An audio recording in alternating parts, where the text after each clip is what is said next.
আমি ধরেন এই দোকানে আইছি, আসলে দেখতেছি যে আমি এই পথ দিয়ে যাচ্ছিলাম, যাতে দেখতেছি যে ওই আমার পিছনে খুব ঝোড় জঙ্গল, বুঝছেন। এখন ওই বিটা কাকা হয় সম্ভব সাহার, এখন উনি আছে যে আগে আর এই মেয়েটা পিছন পিছনে যাওয়ার পরে দেখতেছি যে আমি দূরের থেকে দেখতেছি যে মেয়েটার ওই ঝোড়ের ভিতর নিয়ে যায়।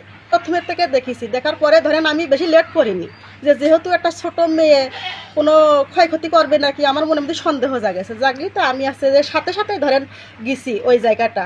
আগে আমার বিটার বোর বলছি কি দেখো তো ওই মেয়েটা নিয়ে গেল ঝোড়ের ভিতরে, আমি এই তরকারিতে ঝালের গুঁড়োটা দিয়ে আমি আসতেছি। এখন যে দেখে আমার বিটার বউ ওই দূরে ওই মানে কাছে যেহেতু গেছে ঝোড়ের ভিতরে ওই দুইজনের মাথা দেখেছে।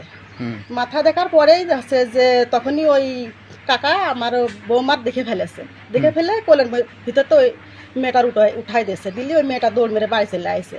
আসলে আমি বলছি আয়সা তোমার কি করতে ডেকে নিয়ে গেছিল, সত্যি কথা বলো তো। ওরে বাড়ি আমি ওরে বাসায় আসছি, আসলে খুব কান্নাকাটি করতেছে। পরে আস্তে আস্তে সব স্বীকার করলো যে ভাবি আমার এরকম হচ্ছে যে ঝোড়ের ভিতর ডেকে নিয়ে যে আমার আগে উন্না ফেলাই দিয়েছে, তারপরে আমার জামা খুলে পরে বলছে পায়জামা খোলো, বুঝছেন। এইভাবে কথাটা হয়েছে, ঝোড়ের ভিতর নিয়ে গেছে এইটা আমি শিওর দেখেছি।